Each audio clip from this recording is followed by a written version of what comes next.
How to block and unblock a contact in Viber.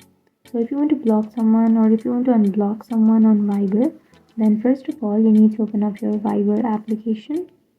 And after opening your Viber, here you can choose a chat or a random person. And after opening the chat of a random person, here on the upper side you will have that name, right? You can simply tap on their name and here you will have their info. So you can simply scroll down and here you will have block this contact option.